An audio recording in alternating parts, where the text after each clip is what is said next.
Voilà, on est le mercredi 24 novembre et on est le 17 qui se lève et le cours est pour la Refoua Shelema de David Barchana. En tous les cas, on est dans Parshat Vayeshev et dans Parshat Vayeshev, on a ce passage qu'on a déjà bien sûr expliqué de nombreuses fois et comme la Torah est infinie, comme vous le savez, comme on le répète sans cesse, on peut réexpliquer le même passage des milliards et une infinité de fois sans se répéter.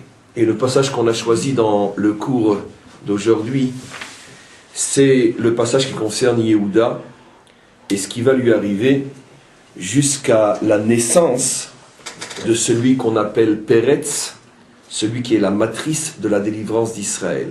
Puisque qui est Peretz? Peretz est l'enfant de Yehuda et de Tamar. On va bien sûr réapprofondir leur rencontre et leur histoire, mais en tous les cas, Peretz est l'enfant de Yehuda et de Tamar, et Peretz va être le fondateur de la lignée du roi David, et donc le fondateur de la lignée du Mashiach. Peretz est un personnage extrêmement important, bien qu'extrêmement mystérieux, mais Peretz fait partie de ces personnages où la Torah en dit très très peu, pratiquement rien, mais dans ce rien, il y a tout, comme je vous montrerai. Comme on a d'ailleurs expliqué hier et comme on explique chaque fois, moins la Torah révèle et plus en vérité elle cache. Et si on arrive à trouver où se trouve la cache, à ce moment-là, on trouve véritablement le trésor. Et il en est de même pour Peretz, un personnage forcément fondamental, inimaginable, puisqu'il est le fils de Yehuda, il est le fondateur de la lignée du Messie. Donc vous imaginez que la Torah va tout cacher, mais encore une fois, derrière les cache, on peut trouver énormément de choses et c'est ce qu'on va essayer bien sûr ensemble de comprendre. En tous les cas, revenons à Yehuda. On est juste après la vente de Yosef. Et juste après la vente de Yosef, Yehuda commence à dégringoler. Le verset dit, le premier verset du chapitre 38 dans la parasha de Vayeshev, Vayi ba'eta'i vayered Yehuda. Et tout de suite après la vente de Yosef, puisque Yehuda est l'initiateur de cette vente, Yehuda commence à dégringoler, il se casse la figure. Pourquoi il se casse la figure? Parce qu'il porte sur ses épaules la responsabilité de la vente.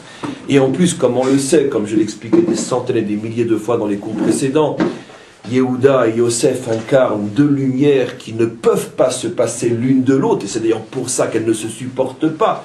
Puisqu'on a un principe fondamental dans l'existence, ce qui est fait pour être ensemble ne se supporte pas. C'est le principe même de la complémentarité qui doit associer des êtres différents, des choses différentes, et parce qu'ils sont fondamentalement différents, ils ont un mal fou à s'unir et à être ensemble. Pourquoi ils ne peuvent être qu'ensemble? Puisqu'ils incarnent tous les deux les lumières de la délivrance, les deux Meshichim, les deux Messies, Mashiach ben Yosef, Mashiach ben David. Et donc, comme ils sont le couple libérateur, ils incarnent les deux forces de la délivrance finale, automatiquement, comme dans tout couple, ils ont un mal fou à se réunir, à s'unir et à se maintenir. Et donc, automatiquement, il y a des tensions et des dissensions entre eux, et c'est pour ça que finalement, la dispute fait que l'un met l'autre à la porte, un véritable divorce, et c'est Yehuda qui met à la porte Yosef. Ce qui est intéressant, c'est que d'après on pourrait dire la symbolique qui se cache derrière ces personnages. Vous savez qu'au niveau des secrets de la Torah, Yehuda incarne la dimension féminine, alors que Yosef incarne la dimension masculine, ce qui veut dire que ici c'est la femme qui met l'homme à la porte. C'est intéressant. C'est-à-dire que dans ce problème de Shlom Bayit, dans ce problème de couple sacré, c'est la dimension féminine qui prend, en tous les cas dans notre paracha, le dessus, et qui met la dimension masculine à la porte. Ce qui est extraordinaire, c'est que beaucoup plus tard dans l'histoire, c'est le contraire qui va se passer. Au moment du schisme, comme on le sait, c'est un descendant direct de Yosef, Jéroboam, qui prend la tête des 10 tribus, et qui met à la porte, finalement qui met minoritaire, et en position de faiblesse, la seule tribu qui reste de l'autre côté, la tribu de Yehuda. Donc cette fois-ci, à nouveau, séparation entre les deux tribus, puisque c'est un couple qui a énormément de mal à se supporter, et la paix ne se fera que à la fin de l'histoire. C'est la fameuse Haftara qu'on va lire très prochainement, dans Parshat Vayigash, où le prophète Yecheskel promet qu'à la fin de l'histoire, les deux tribus, Yosef et Yehuda, se réuniront enfin pour ne former qu'une, mais en tous les cas, à 2 reprises dans l'histoire, il y a divorce. Mais la première fois, c'est la dimension féminine qui met à la porte la dimension masculine, et plus tard, tout de suite après le roi Salomon, c'est la dimension masculine qui prend l'avantage et le dessus et qui met à la porte la dimension féminine. En tous les cas, ce couple-là a énormément de mal à se supporter. Mais en tous les cas, comme c'est un couple qui ne peut pas vivre l'un sans l'autre, qu'est-ce qui se passe au moment d'une crise? Va-t'en, retourne chez ta mère, je ne veux plus te voir. Mais finalement, après, chacun pleure dans son coin. Et en particulier, Yehuda ne peut pas vivre sans Yosef. Et c'est pour ça qu'après Yosef, il commence à dégringoler. Vayered, il tombe. La dimension messianique représentée par Yehuda ne peut pas réussir, ne pas se maintenir sans la présence de Yosef. Donc il commence à dégringoler. Bien sûr, vous imaginez tout le non-dit derrière ce que je dis, mais je ne vais pas tout expliquer. En tous les cas, je m'intéresse à ce que je vais dire pour l'instant. Il commence à dégringoler. Et la chute est lourde, très très lourde. Premier niveau de chute, finalement, il va s'amouracher d'une cananéenne. Ce qui n'est déjà pas très beau et pas très poli par rapport à sa famille, puisque, comme on le sait, les pères fondateurs ont toujours insisté pour qu'il n'y ait pas de cananéenne qui rentre dans la famille. En plus, il est le premier, finalement, à ouvrir la porte à cette déviation vers Canaan. Et donc, il va vers une cananéenne. Je ne vais pas expliquer plus, mais pour vous montrer les phases de la chute. Avec cette cananéenne, il a 3 enfants. Et la chute continue. 2 des 3 enfants se comportent très très mal. La Torah en dit très peu, mais on sait derrière les lettres et derrière les espaces entre les lettres, ce à quoi la Torah fait allusion, mais je n'ai pas envie de le redire aujourd'hui, mais vous le savez tous. Ils se comportent très mal, les 2 enfants, et finalement Hachem les fait partir de ce monde. Hachem les tue. Donc la dégringolade est dure, très très très dure. Il quitte sa famille, il s'amourache d'une cananéenne, il a avec elle des enfants qui meurent jeunes, punis par le ciel, et la dégringolade continue. Après les 2 enfants morts, il perd la cananéenne. Il se retrouve tout seul. Et il continue de dégringoler. Finalement, étant seul, il a perdu sa femme, il a perdu 2 de ses enfants. Vous imaginez dans quelle situation de détresse et de désespoir cet homme se trouve. Surtout que n'oublions pas, son désespoir, sa tristesse est surtout engendrée par certainement ce remords qui le ronge. Il voit son père porter le deuil depuis des années. Le deuil va être porté par son père pendant 22 ans. Et pendant 22 ans, Yehuda porte sur ses épaules le malheur de son père. Et puis, c'est pas seulement le malheur, on pourrait dire comme n'importe quel père, c'est le malheur spirituel. La Shrina, la présence divine, va quitter Yaakov pendant 22 ans. Voir un père pendant 22 ans sans présence divine, pour cette famille-là, c'est quelque chose de catastrophique. Mais bon, peu importe, on verra après plus tard, quand on reviendra à ces cours-là, pourquoi il n'a pas parlé, pourquoi si, on ne peut pas tout expliquer. Et il continue de dégringoler. La nature a horreur du vide, et un homme seul est un homme en danger, il voit une prostituée. Le problème, c'est que cette prostituée n'est pas une véritable prostituée, puisque c'est sa fameuse belle-fille, qui est une sainte en vérité, à qui on a promis le 3e fils, donc le dernier fils vivant, parce qu'elle veut absolument un enfant de cette famille. Ses 2 premiers maris, qui sont les 2 frères, n'ont pas voulu lui donner un enfant, et finalement, Yehuda lui a dit, écoute, attends que le 3e grandisse, je te le donnerai. Mais elle est une sainte, et elle veut véritablement un enfant de cette famille. Et donc elle voit que l'enfant grandit, il ne lui est pas donné. Donc elle se déguise en prostituée, vous connaissez tous l'histoire, je ne vais pas tout répéter, tout expliquer. Et donc, il voit une prostituée. Pourquoi? Un homme triste, un homme désespéré et seul, attention, fragile et donc attirable. La prostituée l'attire dans son filet et il faute avec elle. Il faute parce que lui est sûr que c'est une prostituée. Donc lui, c'est clair qu'il a la conscience d'un homme qui faute. Mais perdu pour perdu, où j'en suis? Allez, une prostituée, pourquoi pas? Et puis l'histoire continue, on la connaît. Elle va être enceinte, mais elle va être enceinte. Qui est enceinte? La femme promise au 3e fils. Elle est attachée, elle est promise. Et donc Yehuda, qui ne sait pas qu'en vérité c'est sa prostituée à lui, mais elle, la prostituée, a bien pris garde de lui demander des gages avant l'acte. On sait ce qui se passe, elle est amenée au tribunal, on va la brûler. Et au dernier moment, elle dit tout simplement, celui à qui ces choses-là appartiennent est le père de l'enfant. Ou des enfants, car en fait ce sont des jumeaux. Yehuda a la grandeur, la noblesse de se dénoncer en public. Il dit, l'enfant est de moi. Et voilà que les enfants sont sauvés, in extremis. Et les enfants en vérité sont d'eux, et ils vont sortir d'une manière extrêmement bizarre. C'est d'abord le premier qui va sortir la main.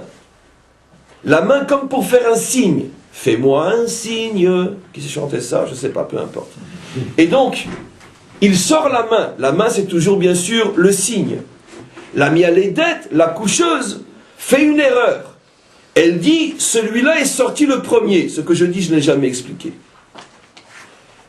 Il est sorti le premier. Or, on sait d'après la halakha que l'enfant n'est appelé sorti le premier avec toutes les lois qui suivent la première naissance, par exemple le Bechor, le premier-né, le Pidyon Haben, le rachat du premier-né, etc. On est considéré comme premier-né seulement si on a sorti la tête, c'est-à-dire au moins jusqu'au nez. À partir de ce moment-là, tu es appelé premier-né. Mais si tu sors le bras ou le pied, ce qui est très rare, mais ça peut arriver, tu n'es pas considéré comme premier-né. Mais la Bialédette se trompe et elle dit, lui est sorti le premier, elle lui attache un fil rouge, shani, un fil de pourpre, comme pour dire, après on ne sait pas trop ce qui va se passer, mais quoi qu'il en soit, celui qui aura le fil, c'est lui le Bechor. Mais qu'est-ce qui se passe après avoir sorti sa main et fait un signe?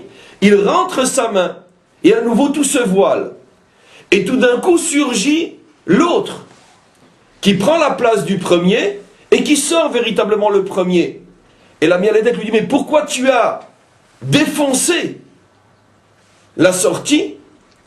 Et on va t'appeler Peretz parce que Paratzta. On va t'appeler le défonceur parce que tu as tout fait tu as tout défoncé. Et c'est seulement après que Peretz soit sorti que finalement celui qui avait sorti la main sort. Et on va l'appeler Zerach, la lumière, le soleil. Donc, toute cette histoire est extrêmement bizarre, extrêmement intéressante. Vous imaginez que puisque toute cette histoire depuis le début de la chute de Yehuda et pour arriver à la fin de l'histoire qui est la naissance de Peretz sous la forme d'une défonçade, vous imaginez que ici la Torah est en train de nous décrire tout le processus de la délivrance de notre peuple et de tous les peuples. C'est clair que on ne peut pas tout expliquer, tout simplement parce qu'on ne sait pas et on ne peut pas, mais en tous les cas, rien que si on entend et que l'on sait que ces 30 versets contiennent tout le ta'alir, tout le processus de la délivrance finale, c'est déjà énorme. Et donc on va essayer de s'arrêter sur quelques points essentiels, ceux qu'on a le droit de révéler, pour essayer de comprendre à notre niveau les messages qui nous sont indiqués ici et qu'est-ce qu'on doit comprendre. Alors on va revenir au passage de la rencontre entre Yehuda et Tamar. Finalement, cette rencontre, vue côté Tamar, est une véritable rencontre de sainteté. Tamar est une sainte. Je n'ai pas arrêté de le dire, mais je veux simplement vous le rappeler, parce que je l'ai déjà dit, pourquoi c'est une sainte. Nos maîtres le disent. Parce que elle s'est montrée devant son beau-père. Mais elle a quand même vécu avec son beau-père ou à côté de son beau-père pendant de nombreuses années, puisqu'elle a épousé déjà ses 2 premiers enfants. Donc c'est quand même quelques années. Son beau-père ne la connaît pas. Son beau-père ne sait pas qui c'est, comment il peut la prendre pour une prostituée? Mais la Torah répond. Son beau-père ne l'a pas reconnue parce qu'elle se couvrait. Il n'avait jamais vu son visage. Elle était tellement pudique, cette femme, qu'elle ne montrait jamais son visage en présence d'un autre homme que son mari. Tellement elle était pudique. Même dans la maison de son beau-père. Même dans un endroit où elle n'a aucune raison de ne pas se couvrir le visage. De se couvrir le visage, pardon. Donc c'est pour ça que quand son beau-père l'a vue comme une prostituée qui forcément montre son visage et montre tout ce qu'elle doit montrer, il ne l'a pas reconnue, puisqu'il ne l'avait jamais vue. De là on apprend que c'est une femme extrêmement élevée. Mais ça c'est vu côté Tamar. Deuxième preuve que c'est une femme extrêmement élevée, c'est que si vraiment son intention était de se prostituer, dans le sens de prendre une partie de plaisir, vous imaginez quand même pas qu'elle va avoir le mérite de faire descendre dans son ventre l'âme du Messie, ou plutôt la matrice du Messie. C'est impossible quand on s'amuse. Pour ça, il faut une concentration, des pensées, un niveau de pureté, et il faut penser à tout sauf à ça, au moment où on le fait. Sinon, ça ne peut pas descendre, c'est impossible. Donc c'est clair que vu Tamar, l'action est une action de sainteté inimaginable. Vu Yehuda, les choses ne sont pas exactement pareilles. C'est clair que Yehuda n'est pas un débauché. C'est pas parce qu'on veut le sauver qu'on dit ça. On sait très bien que c'est parce qu'on cherche à sauver qui que ce soit. On le montre suffisamment dans nos cours. Mais simplement par honnêteté, on sait très bien que Yehuda n'est pas un coureur de... Simplement, c'est un homme désespéré. C'est un homme malheureux. C'est un homme seul. Un homme qui est dégoûté de la vie. Il vient quand même de vendre son frère. Il vient d'enterrer son père, presque. Il vient de perdre sa famille.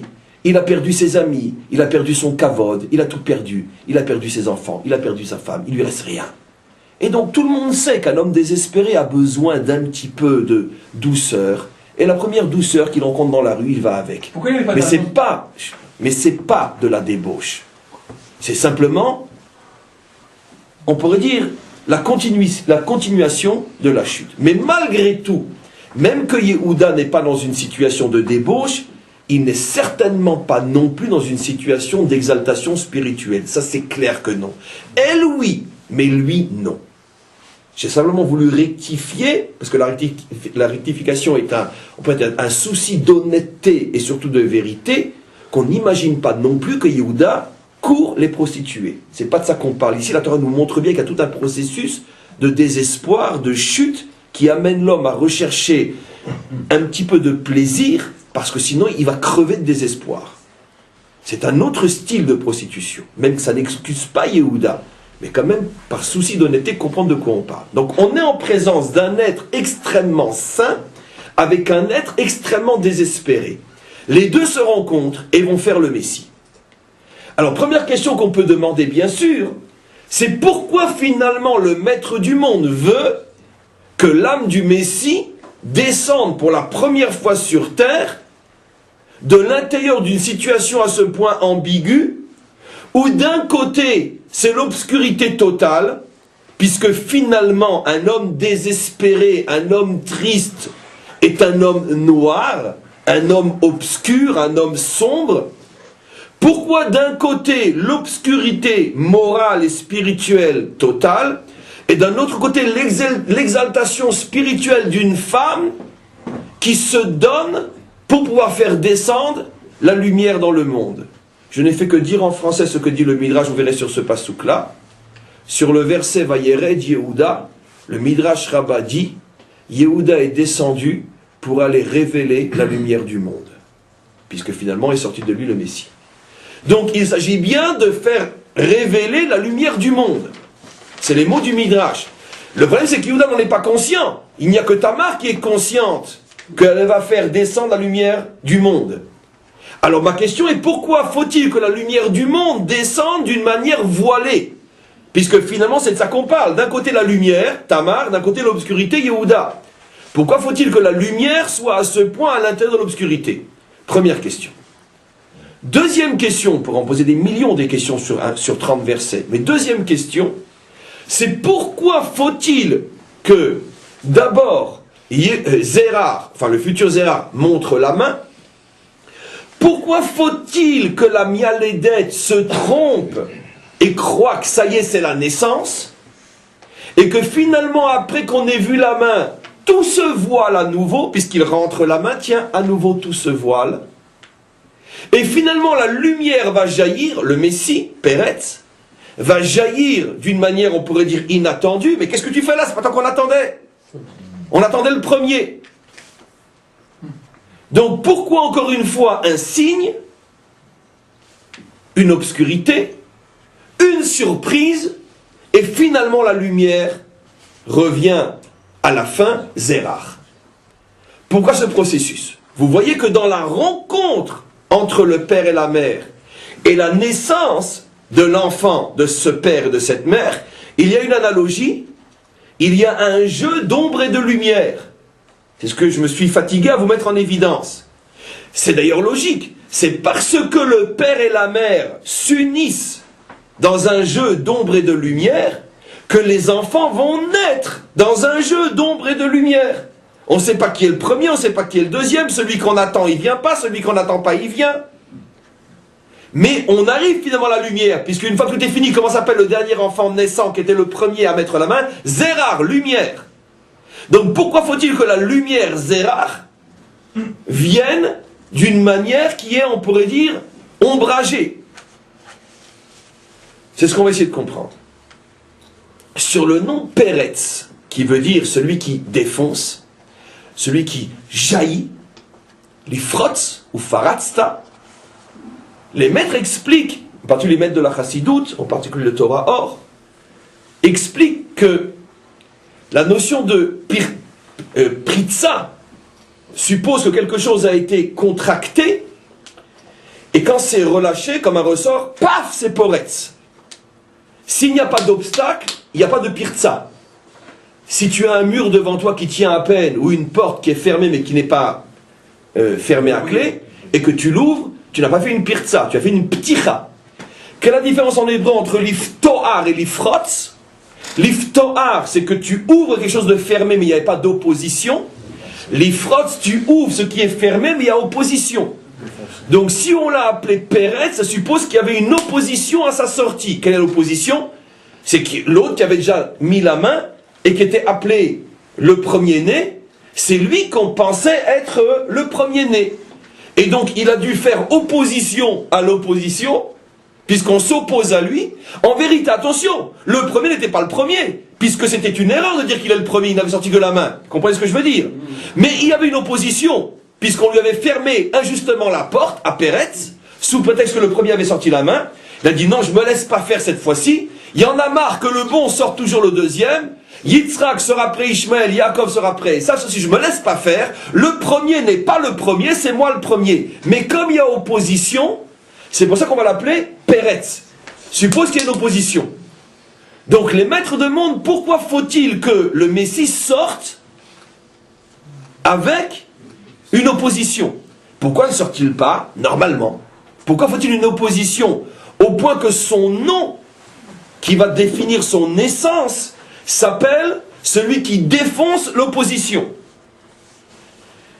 Et sur ça, les maîtres de la Chassidoute, la lumière des yeux d'Israël, disent une chose extraordinaire. Ils vont faire un détour pour nous expliquer cette notion. Vous savez que la délivrance finale est comparée à des sources d'eau vive, Maïm Chaïm, des eaux vivantes qui jaillissent en plein désert. D'où on le sait, entre autres, des centaines de versets dans les prophètes, entre autres ce verset merveilleux qui dit qu'un jour, en ce jour, les eaux de vie se mettront à jaillir de l'endroit du Saint des Saints, de l'endroit où est construit le temple. Et combien de versets qui font allusion à la délivrance finale comme étant un jaillissement d'eau vivante, de source. Et il y a bien sûr ce magnifique verset que l'on lit dans ce chant qui précède le Birkat Hamazon tous les Shabbats, avant de bénir le repas. Qu'est-ce qu'on dit? Shir HaMa'alot. Et qu'est-ce qu'on dit là-bas? Kafikim Banegev. Les Juifs reviendront sur leur terre comme les sources reviendront dans le désert. Afikin, ce sont des jaillissements d'eau. Afikin, c'est plus encore que Ma'ayan. Ma'ayan est un jaillissement d'eau, mais qui jaillit. Afikin, ce sont des jets d'eau. Kafikim Banegev. Ce qui veut dire que non seulement il y a sortie d'eau en plein désert, mais il y a jaillissement d'eau. Comme un feu d'artifice. C'est ça des Afikin, c'est un feu d'artifice d'eau. Qui nous montre qu'il y avait une contraction énorme, énorme, énorme. Et quand ça a lâché, paf, ça sort. Et on nous dit que les Juifs reviendront sur leur terre, Ka'afikim Banegev. Comme tout d'un coup dans le désert, paf, ça commence à sortir de tous les côtés, ça saute, comme dans un véritable film de science-fiction, vous êtes dans un désert aride, et puis tout d'un coup des oasis commencent à fleurir. C'est ce qu'on a vu. Nous, plus tellement, mais la génération de nos pères, qui sont arrivés dans un désert, et puis qui en quelques années, les oasis sont poussées partout. D'accord? Donc, c'est un petit peu ça le symbole de la délivrance. Maintenant, le Torah Or, par exemple, qui est le Admour HaZaken, le fondateur de la Chassidut Chabad, pose une question extraordinaire. Il demande, comment se fait-il, pourquoi les eaux qui jaillissent sous forme de source, pourquoi sont-elles appelées Maïm Chaim? Et deuxième question, pourquoi ont-elles un effet purificateur qui est le numéro le plus haut, numéro 1 de la purification? Vous savez qu'il y a différents degrés de purification par les eaux. Par exemple, le mikvé d'eau stagnante dans lequel on se trempe nous, dans lequel la femme va se tremper pour la pureté familiale, ce sont des eaux stagnantes. Et il y a différents, peu importe combien, mais différents niveaux de purification. Une femme nida peut se contenter d'eau stagnante. Nous, on se contente d'eau stagnante. Mais il y a des niveaux d'impureté qui, pour être enlevés, ont besoin d'eau non stagnante. Jusqu'au niveau le plus haut d'eau non stagnante, d'eau vivante, c'est la source qui jaillit en plein désert ou qui jaillit dans une région où il n'y avait pas d'eau. Ce niveau-là s'appelle Maïm Chaim et c'est le plus haut niveau d'eau purificatrice au point que ceux qui ont le plus haut niveau d'impureté, peu importe, je ne vais pas faire un cours sur la pureté et l'impureté, mais ceux qui ont le plus haut niveau d'impureté ne peuvent être purifiés que s'ils se trempent mamache à la source. Et par exemple, pas dans un fleuve, ni dans un ruisseau qui n'est plus vraiment la source. La source, c'est l'endroit où, waf, ça jaillit, où le bouchon saute, où ça sort. À cet endroit-là uniquement peuvent être purifiés ceux qui sont au plus haut niveau d'impureté. Alors le Balatania, puisque c'est lui, le Admour HaZaken c'est le Balatania, celui qui écrit le Tania, pose la question, mais pourquoi ces eaux d'Afka s'appellent vivantes et pourquoi ont-elles un tel effet purificateur? Alors il dit que justement, que le fait de contenir quelque chose et de l'oppresser et de le presser, au moment où il se libère de l'oppression et de sa prison, ce moment précis de délivrance et de libération s'appelle la vie et la pureté. Il donne une définition époustouflante. Époustouflante. À mon sens, j'ai jamais vu et lu et compris quelque chose d'aussi prodigieux que ça. Il donne la définition de la vie et de la pureté. Qu'est-ce que c'est la vie? Qu'est-ce que c'est un être vivant? C'est un être qui se libère. Qu'est-ce que c'est la pureté? La pureté, c'est la libération. Cette eau, avant de jaillir là où elle jaillit, est contenue, comme on le sait des fois, sur des centaines de kilomètres dans le sol, ce qui est contraire à sa nature. L'eau a besoin de jaillir. L'eau, c'est la vie. Et elle est contenue, et plus elle est contenue, des fois sur des milliers de kilomètres, elle traverse des montagnes et des sols, on marche dessus sans savoir qu'en dessous, il y a une source qui un jour, dans 100 ou 200 ou 300 kilomètres, va jaillir. Elle est contenue prisonnière à l'intérieur de la terre, et cette compression, cette contraction ne fait qu'augmenter en elle son désir de sortir, et au moment où elle jaillit à cet endroit qui est pour elle son endroit de liberté et de libération, à cet endroit se trouvent toutes les forces de la vie et de la pureté. Et le Balatania explique, qu'est-ce que c'est la vie? C'est la liberté et la pureté. Ça va toujours ensemble. De là, on comprend pourquoi nos maîtres disent que le méchant est appelé mort, puisque le méchant est l'extrême opposé de la définition profonde et vraie de la vie. Le méchant, celui qui vit dans un système d'aliénation, autant pour lui que pour les autres, il est aliéné à tout ce qui l'aliène, et donc il est prisonnier à l'intérieur de son idéologie méchante, à laquelle il est esclave, et à laquelle il transforme en esclave les autres, et donc automatiquement c'est l'extrême opposé de la vie. C'est pour ça que notre histoire a commencé avec la première libération sortie d'Égypte. C'est pour ça que notre histoire a atteint son point culminant avec la dernière libération, la sortie de notre exil. Le peuple juif est toujours celui qui sort de l'exil, parce que le peuple juif est le peuple de la vie, et la vie, c'est la libération. Mais pour qu'il y ait libération, il faut qu'il y ait forcément obstacle Et c'est justement l'obstacle, le bouchon, qui t'oblige à te libérer et automatiquement qui te rend vivant. Ce qui permettra au rabbi, par exemple, de dire que la véritable vision et compréhension de l'histoire est de ne pas dire il y a l'exil puis la délivrance, mais au contraire de dire l'exil est la première étape de la délivrance.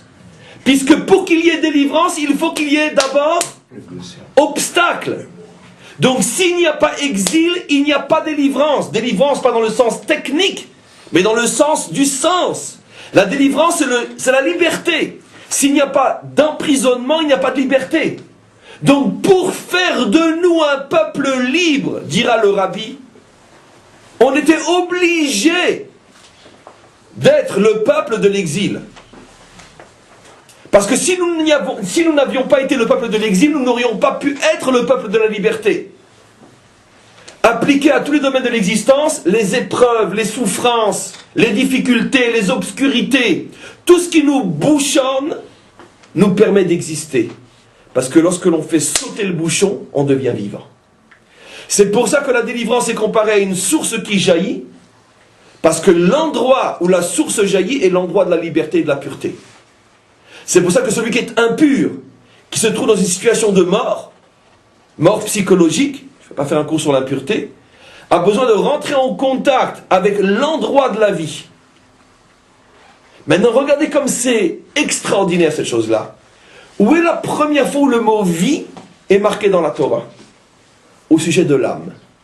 Vayipach be'apav nishmat hayim. Que Dieu a soufflé dans les narines de Adam une âme de vie.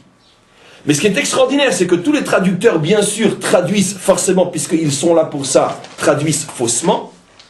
Ils traduisent tous, Dieu a insufflé. Mais la traduction est criminelle, parce qu'elle détruit complètement le sens du mot. Il n'est pas marqué, il a insufflé. Il a marqué Vayipach. Que signifie Vayipach?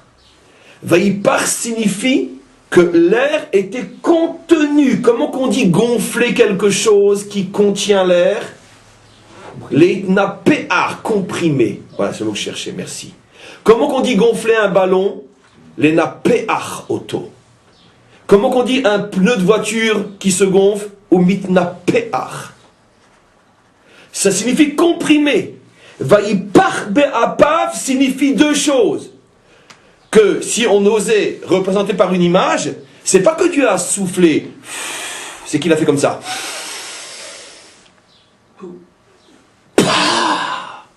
C'est ça, Vayipach. Il a libéré un air qui était comprimé. Et aussi par rapport au réceptacle, il a comprimé l'air dans le réceptacle. L'âme, c'est de l'air comprimé. L'âme, c'est la vie. Qu'est-ce que c'est la vie? C'est la décompression. C'est ça la vie. Comprenez? Donc c'est pas qu'il a insufflé, il a décompressé un souffle dans l'homme. L'âme est une décompression, une détente. Ce qui veut dire que les deux sont vrais. Pour qu'il y ait âme, il faut qu'il y ait compression. Parce que s'il n'y a pas compression, il n'y a pas décompression. Donc il n'y a pas âme, il n'y a pas vie. Nishmat Chaim, une âme vivante. C'est une âme qui émane d'une décompression. Maintenant, ramenez ça. Ce mot-là peut faire le sujet d'1 milliard de livres sur la spiritualité vraie et authentique, avec une seule explication. Qu'est-ce que c'est la spiritualité authentique? C'est quoi? Eh bien, c'est être capable de décompresser, de libérer, de débouchonner. C'est la sortie de l'exil. C'est pour ça que qu'est-ce que fait Hachem lui-même? Il se compresse, il attend pendant 7 jours, je donne une image, mais c'est vrai ce que je dis, pendant 6 jours, il attend, et le 6e jour, une fois qu'il a tout créé, parce qu'il va étouffer, et l'homme naît. Voilà ce qu'a fait le maître du monde, une décompression. Vous comprenez maintenant le secret du Tzimtzum. Le Ari Akadosh avait tout compris. Et nous, On explique tout. C'est quoi le Tzimtzum? Qu'est-ce que ça veut dire Tzimtzum, la vraie traduction? Cette fameuse contraction du premier instant de la création. Le Hari Akadosh vous dit que Dieu, pour créer, a d'abord tout contracté. Mais pourquoi il a contracté? Pour décontracter. C'est le fameux Bing Bang. Mais que nos maîtres connaissaient avant que les Occidentaux commencent à réfléchir. Bien sûr, parce que ça fait des millénaires que nous on parle du Tzimtzum. Des millénaires. Il y a eu contraction et décompression. C'est vrai à tous les niveaux de la création, mais c'est vrai surtout au niveau de l'homme et au niveau de l'âme. Ce qui veut dire que si je ne vis pas ma vie à me libérer et à libérer les autres, je ne suis pas vivant, je ne suis pas spirituel et je ne dévoile pas mon âme.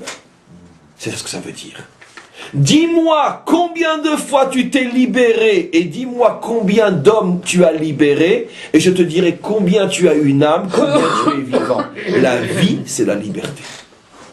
Zecher leitziat Mitzrayim, toute la Torah a été donnée en souvenir de la sortie d'Égypte.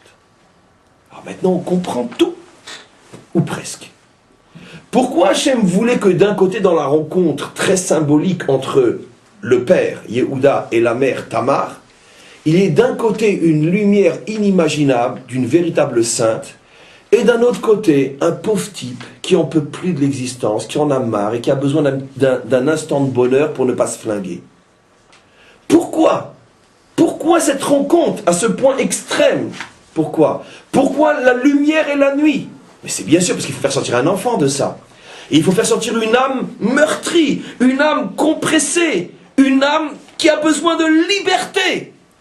Il est conçu selon le principe de la lumière cachée. L'eau qui traverse le sol et qui hurle, mais laissez-moi me libérer. Tout d'un coup, elle trouve une fissure. Waouh! Source de vie. Mekor Chaim. La source de vie. La matrice de vie, plutôt. Prenez. Donc, qu'est-ce que va faire Hachem? Il amène une mère qui est toute lumière. Il amène un père qui est toute obscurité. Il les met ensemble. Et vous imaginez quelle va être l'âme de Péretz. Péretz a un ophi, a une nature de lumière emprisonnée. Et cette lumière emprisonnée cherche à se libérer. Et ça va se retrouver jusque dans sa naissance elle-même. Il défonce tout. Celui qui fait tomber toutes les limites, disent nos maîtres. Ufaratzta yama vakedma tsefona vanegva. Il défonce toutes les limites. Il laisse rien. Tout ce qui est devant lui défonce. Combien de fois je vous ai rapporté ce que disent nos maîtres? Quelle est la définition d'un roi? Un roi est celui qui, quand il avance et a une montagne devant lui, il la défonce. Deux autres possibilités. Retourner en arrière. D'accord? Regardez la réaction maintenant de je ne sais qui face à ce qui s'est passé je ne sais où. On ne dit pas plus. D'accord? C'est ça, un roi. Un roi. On y a cru pendant 2 ans, mais ça c'est un roi. D'accord? Donc, où il revient en arrière, ce que font tous les rois d'aujourd'hui, d'accord? Des sans-culottes, des petites filles. Donc, ou bien, ce qu'il pourrait faire, c'est la contourner. C'est déjà un petit peu mieux que ce que fait un tel par rapport à eux tel. Très bien. Alors, pourquoi on dit que si déjà il la contourne, c'est bien, au moins il continue? Non. Bien sûr qu'il peut la contourner. Mais je vais te montrer, moi, qui est le roi, je te défonce. Davka, comme ça. T'as qu'à pas être là. Moi, je ne change pas mon chemin, j'avance. Ça c'est un roi. D'accord? Cherchez-les sur terre aujourd'hui, premier qui trouve, il a gagné. Il n'y en a pas, ça n'existe pas. Fini, 0. Le prochain, c'est le bon, Bachir. Ça c'est le roi. Il a une montagne, il dit je t'attendais, allez va. Paf, il rentre dedans. Ça c'est le roi. Ça c'est Péretz.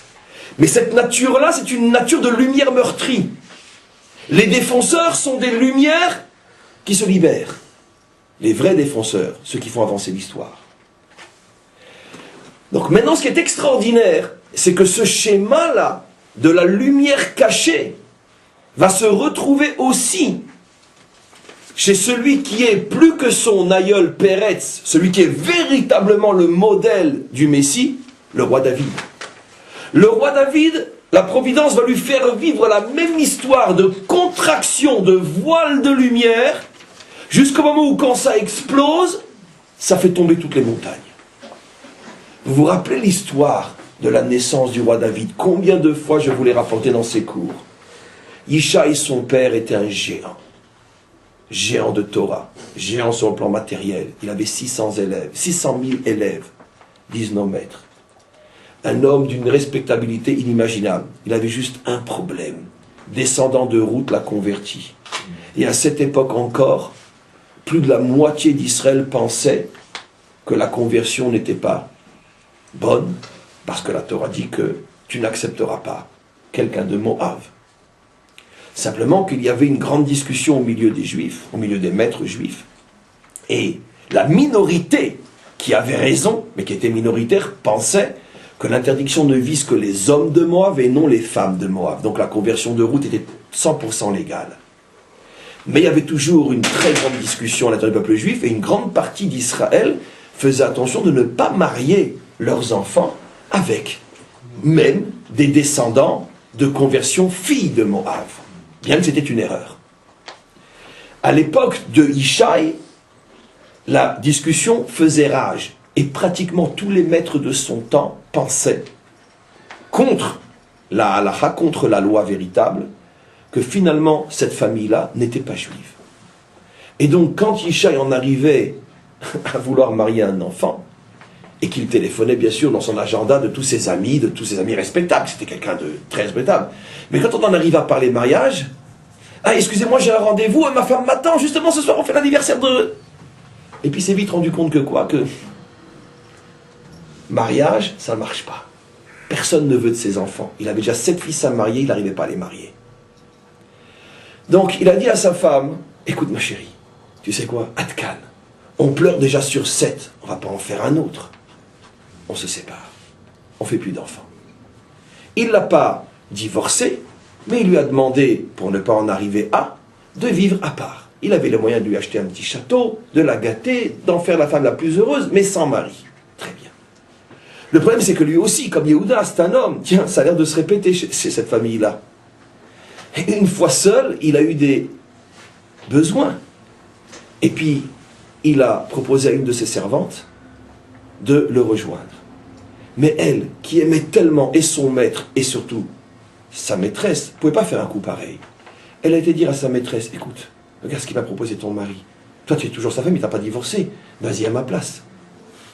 Et comme à cette époque-là, ils étaient très, très, très pudiques, ils pouvaient s'unir sans savoir qui était un et qui était l'autre.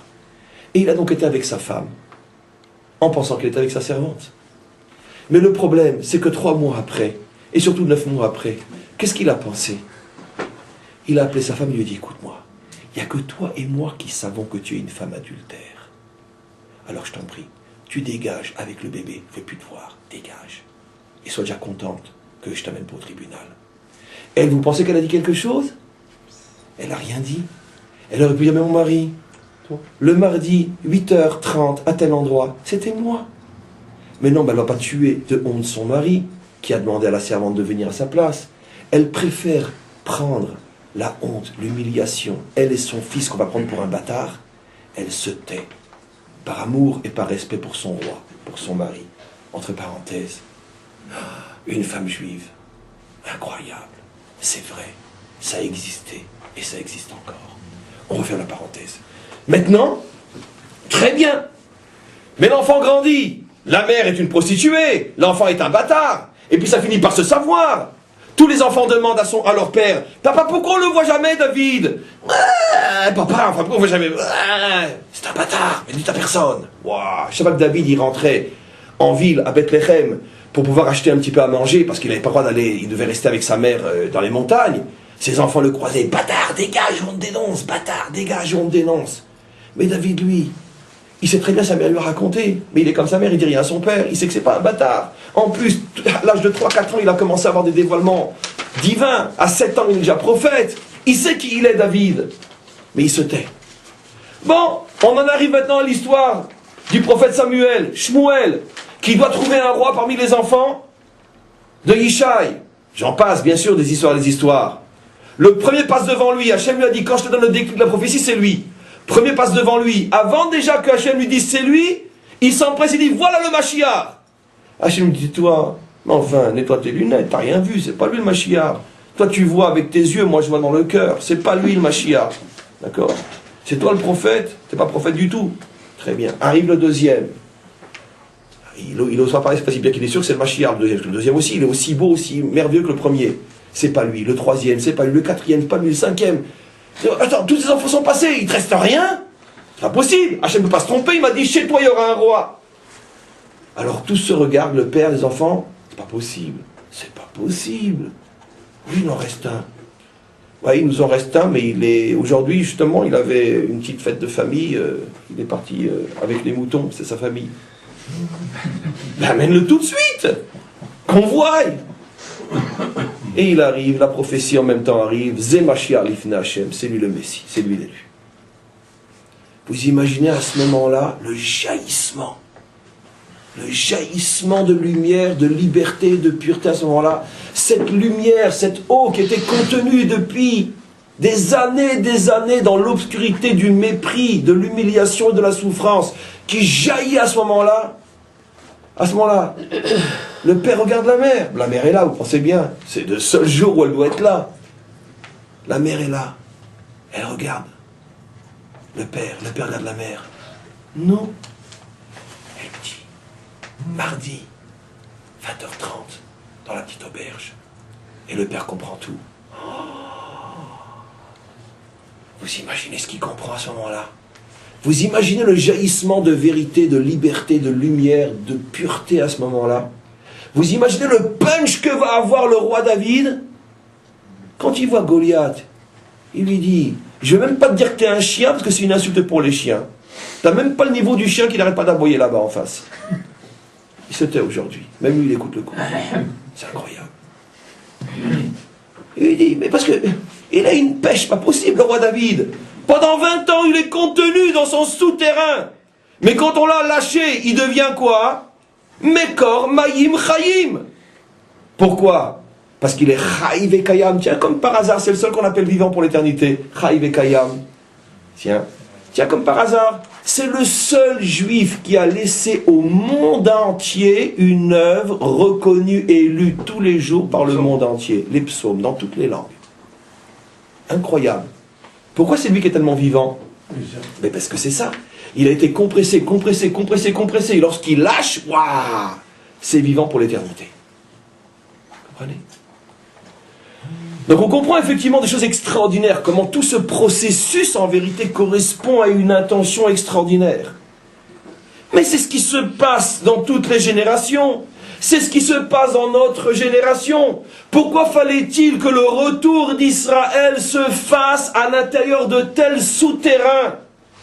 Pourquoi fallait-il que ce soit tellement sombre, vu de l'extérieur, que les meilleurs d'entre nous ont pensé, ont dit et disent encore, ça ne peut pas être la délivrance, enfin, pas un Autrichien, quand même, c'est pas sérieux. Comprenez? Pourquoi Hachem est obligé de passer par ces tunnels? Parce que la délivrance va être une puissance libératrice tellement forte qu'il faut qu'elle soit contenue, continue. Et je te mets un Autrichien, et je te mets un Anglais, je te mets ci, je te mets tout sauf ce que tu attendes. Et je compresse. Le premier était autrichien, le deuxième était anglais. Je compresse. Et quand on n'en peut plus, paf! Oh, personne s'y attendait. Le Mashiach est là. Et pour ça, il doit traverser toutes les compressions. Et en vérité, les compresseurs font partie à part entière de la délivrance, car sans eux, il n'y a pas de délivrance. Donc l'Autrichien, finalement, il n'est pas si mal que ça. Parce que si lui, il ne fait pas son rôle, le Mashiach ne pourra pas faire le sien. Et quand le Mashiach va sortir, le premier qui va serrer la main, ben c'est à l'Autrichien. Parce qu'il va lui dire, merci de m'avoir à ce point voilé, hein, parce que grâce à toi, regarde le punch que j'ai. Mais bien sûr. Et l'Autrichien va se rendre compte que malgré lui, mais non, je ne parle pas d'Hitler. Ah non, arrêtez. Heureusement que vous avez dit cette connerie. Ah mais c'est pas possible. Ah non, me tuez pas. J'ai parlé d'Hitler. J'ai parlé d'Herzl. Mais je vous en supplie, après des années de cours, vous osez m'assassiner en public et c'est enregistré. J'ai pas parlé d'Hitler. Ne me faites plus jamais un coup pareil. Vous n'arrivez pas à surfer sur mes nuances, à surfer sur mes allusions? C'est un piège là. Ah ben non. Ben, je vous dis merci parce que si vous avez pu croire que je parlais d'Hitler, j'imagine les autres. Mais non, je parlais d'Herzl, je parlais pas d'Hitler, que Dieu pardonne. Ben, la prochaine fois, ben, quand j'ai quelque chose à dire, je le dirai clairement. Mais j'aime tellement les allusions c'est le propre de la sagesse. Donc soyez sages vous aussi, sachez surfer sur mes allusions. Je reprends maintenant. En tous les cas, bien sûr, toute cette délivrance finale qui passe par de tels souterrains, c'est justement pour nous préparer au jaillissement. Et plus c'est obscur, et plus on n'en peut plus de cette obscurité, mais dévoile-toi déjà. Plus c'est obscur, et plus quand ça va se dévoiler, je vous dis pas le punch qu'il aura le Mashiach. Qui imra, parce qu'avec toi, dit le prophète, Mekor Mayim Chaim. Avec toi se trouve la source d'eau vivante. Et pour que cette eau vivante puisse jaillir, il faut qu'elle soit contenue. Et quand Hachem décidera que ça y est maintenant, on lâche tout, à ce moment-là, c'est la délivrance. Il y a, et je termine, puisque j'ai posé une autre question dans ce texte absolument fabuleux, une autre question. Pourquoi le Yad sort d'abord, et la Mialédet, la coucheuse, pense que ça y est, c'est la naissance? Et puis après, bien sûr, pas forcément faux messie, parce qu'après il sort en lumière, pas faux messie, mais fausse messianité, pas faux messie. Ou plutôt, non, c'est ni l'un ni l'autre, ni l'un ni l'autre. J'ai dit une bêtise et deux bêtises, trois bêtises, laissez-moi parler. C'est pas du tout faux messie. C'est simplement un messianisme en plusieurs temps. Avec une mauvaise compréhension des premières étapes. J'explique. Mais laissez-moi expliquer parce que là je marche sur des œufs. Une fois de plus, je vais aller me faire cuire à 9 et je ne vous dis pas les omelettes qu'on va faire avec ce que je vais dire. Donc, laissez-moi casser mes œufs tout seul. Donc, pourquoi d'abord une main qui sort? Pourquoi après qu'on a cru que ça y est, c'est la naissance, on revient dans l'obscurité? Et pourquoi après une pritza, un défoncement? Et seulement après, c'est pour ça que c'est pas un faux messie, le zérar, la lumière arrive, qui est en vérité la première main. Donc quelles sont les trois étapes? Il y a 4 étapes. Main, obscurité, défoncement et lumière. Main, donc je traduis, signe, obscurité, défoncement et lumière. On a combien d'étapes? 4. Donc, ici la Torah nous prévient que la délivrance se fera en 4 étapes, que j'interprète tout de suite. Il y aura d'abord un signe. Ce signe, la Mialédet, c'est nous qui accouchons le Messie. Nous, la matrice Israël, l'accoucheur du Messie. Pensera au moment de ce signe que ça y est, la délivrance est là. Ce signe sera effectivement un signe libérateur. C'est pour ça que ce n'est pas un faux Messie. Mais ça ne sera qu'un signe, Yad. Et après que tout le monde y aura cru, au point qu'on va même attacher un fil pour dire ça y est, tout va se voiler. On va rentrer dans une période de voile total. Oh, mais alors où il est passé le signe? Fais-moi un signe. Talala. Où il est passé le signe? Il n'y a plus de signe.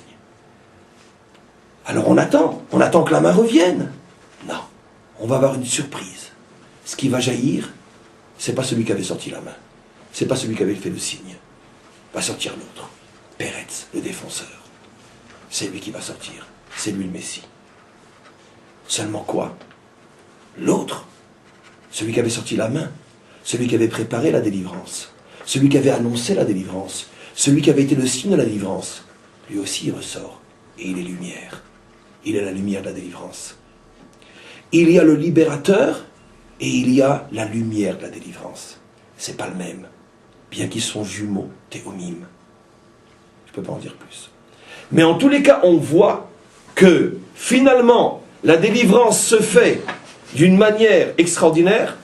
Celui qui est finalement la lumière de la délivrance est celui qui signale la délivrance.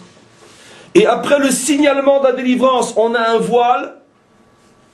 La main revient à l'intérieur du voile. Et tout d'un coup, le libérateur lui-même n'est pas celui qui avait sorti la main. Mais finalement, dans la délivrance elle-même, Celui qui illumine et éclaire le monde libéré, ce n'est même pas le libérateur lui-même, c'est celui qui avait sorti la main. Voilà, c'est quelque chose de fou. Il y a le libérateur et il y a la lumière de la délivrance. C'est des jumeaux, mais ce n'est pas tout à fait les mêmes. D'où la confusion qui fait qu'on ne sait pas qui est qui. On confond entre la lumière de la délivrance et le libérateur. Ce n'est pas exactement le même, bien qu'ils sont dans le même ventre. Ce qui est extraordinaire, c'est que la Torah donne quelques allusions. Le fameux Ufaratsta est extraordinaire. Ma paratsta. Ma paratsta. Ce sont deux signes au niveau des dates. Paratsta, on le sait, c'est l'année qui vient de s'écouler. 770. Dans l'année 770, quelque chose se passe. Paratsta. Mais juste avant, il y a Ma, 45. 45 ans après quelque chose, il se passe aussi quelque chose. Il y a deux temps dans le dévoilement de la délivrance. Ma, Paratsta. 45, qui correspond à la fin d'un cycle par rapport à un commencement, et Paratsta, qui correspond aussi à la fin d'un cycle par rapport à un commencement, donc au début de quelque chose d'autre. Ce qui est extraordinaire, c'est que le mot Peretz aussi fait allusion à quelque chose. Chaque mot ici est une date. On en connaît une qu'on peut dévoiler, Paratsta, l'année 5770. Comme d'ailleurs le Rabbi l'expliquera, que le Paratsta fait allusion justement à quelque chose qui est signe de délivrance, 770, la valeur numérique de Beth Mashiach, la maison du Messie. Dans le Zohar que vous aviez lu. Dans le Zohar, mais le Rabbi parle de ça, il y a effectivement énormément d'endroits où on fait allusion au nom Paratsta. Mais ces versets-là contiennent tous les secrets de la délivrance, jusqu'au niveau de la date et de la prochaine date à venir. La prochaine date à venir est marquée dans ces versets-là. Il y aura dans quelques années, très proche de nous, un nouveau très très grand dévoilement. Et la date est dans ces versets-là. En tous les cas, ce sont des versets extrêmement sérieux, et ce qui nous permettent de comprendre que, pour celui qui sait lire derrière les lignes, et qui ne confond pas entre un Autrichien et un autre, mes amis, pour celui qui sait lire entre... En vérité, c'est bien qu'on puisse se tromper d'Autrichien, parce que ça montre que je reste suffisamment flou pour ne pas me faire dégommer. Et en tous les cas, parce que moi je joue avec le feu, moi. Pas avec le feu d'en bas, avec le feu d'en haut. Donc si j'en dis trop, c'est fini. Donc c'est pour ça que mieux vaut après tout qu'on se trompe sur ce que je dis. Comme ça, au moins je pourrais dire, toi j'ai rien dit. Hein. T'as vu l'erreur qu'ils ont fait, ils pensaient que je parlais d'Hitler. Donc finalement, merci.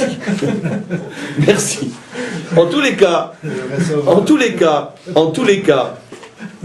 ce que nous, on doit comprendre et retenir de ce cours, c'est que si on ne retient que le fait, comme application concrète et finale, si on ne retient de ce cours que le fait que pour pouvoir arriver véritablement au jaillissement du sens de l'existence, il faut passer par la contraction de l'obscurité.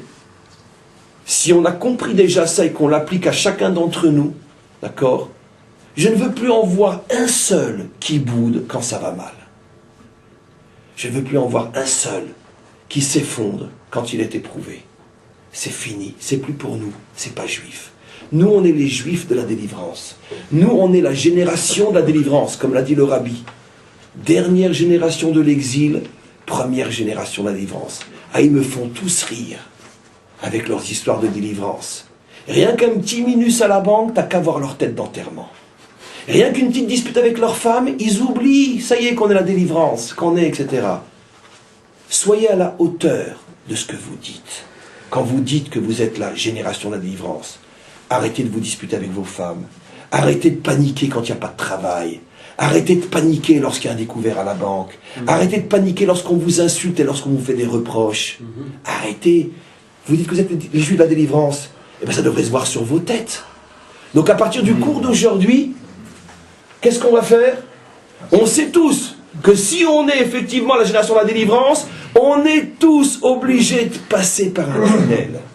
Le tunnel, c'est ce qu'on vit à titre collectif, c'est ce qu'on vit à titre individuel, et que Bezrat Hashem, après ce merveilleux cours, on ait la chance de dévoiler et de connaître tous les autres secrets qui n'ont pas été dits dans ces versets. Amen. Bechen Yeh Ratzon.